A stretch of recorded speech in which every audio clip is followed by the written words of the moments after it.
What's going on, everybody? This your boy Juan Diesel, and I'm back with another video.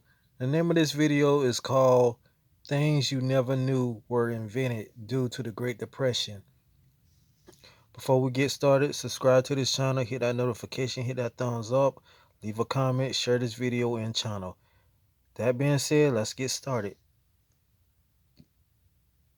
We tend to remember the Great Depression as a pretty dark time in American history, and it's easy to imagine that nothing good came out of it. But that's not strictly true. In fact, times of great hardship are often times of great innovation. Here are a few things invented during the Great Depression. Modern parks. Politicians in the 1930s believed that the best way to drag the country out of the Depression was to put people back to work, so they devised a whole bunch of programs to make that happen. One of the most successful was the Civilian Conservation Corps, a program which put 3 million young men to work as conservationists, both building and maintaining the nation's parks. The CCC only lasted 9 years, but at one point it employed 5% of the male American population. It was because of their efforts that we enjoy national and state parks as we do today. Some of the trails, campgrounds, and national park structures you've likely visited were originally built by the CCC. And the Corps was also responsible for over half of America's reforestation efforts, planting more than 3.5 billion trees to replace those lost to forest fires, farming, lumber operations, and erosion. The Civilian Conservation Corps was defunded in 1942 largely because the money needed to be rerouted to the war effort, but it became the model for similar conservation programs that still operate today. Electric guitars. When you lose your job, you have a couple options. You could just play video games and feel sorry for yourself, or you can spam every employer out there who has anything resembling a job opening available, or you could throw it all in and start your own business. Joe Bias Industries. Go buy us. Doesn't. Go buy us some coffee.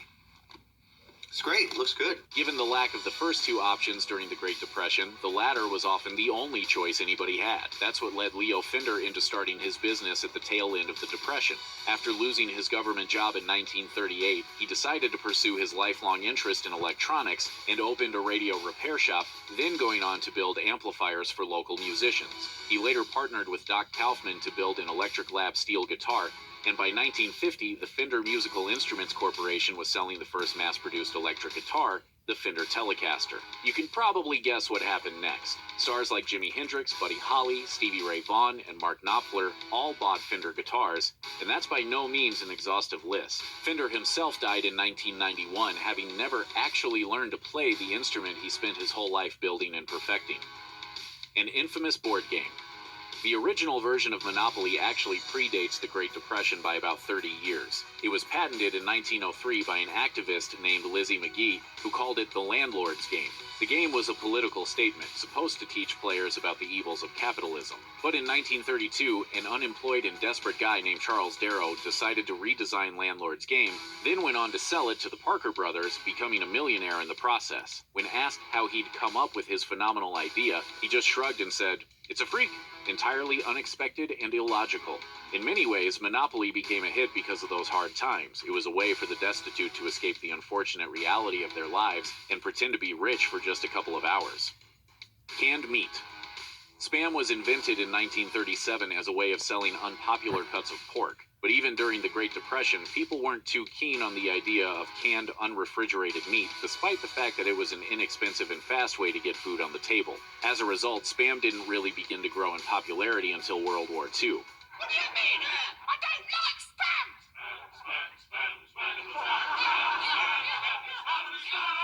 Soldiers can't really drag around an ice chest all the time, so they don't often get to eat actual meat. Spam, however, is more like a facsimile of meat. Sure, it's got pork in it, but it also has plenty of salt, some sugar, water, and some less traditional things like cornstarch and sodium nitrate. Because Spam was shelf-stable, it became an obvious choice for soldiers during the war, and over 100 million cans of it were shipped to the Pacific Theater.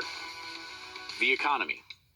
Today, we talk about the economy as a kind of semi-tangible force which keeps us all employed and makes sure all those Wall Street bankers can afford their prime rib and fine wines.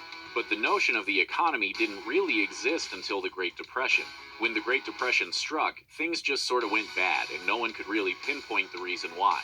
At some point during the American government's mad scramble to figure out how to fix things, someone came up with the idea of national income, which was just a way of expressing the value of goods and services America produces. Today we call it gross domestic product. People loved this idea because it was a gauge they could use to understand how bad things were and whether they were improving. I recently invested in some shirts I got at a garage sale. Left those at Wendy's on the way home. So, the economy. Today, the economy is a talking point for politicians and one of the factors we most strongly consider at the voting booth.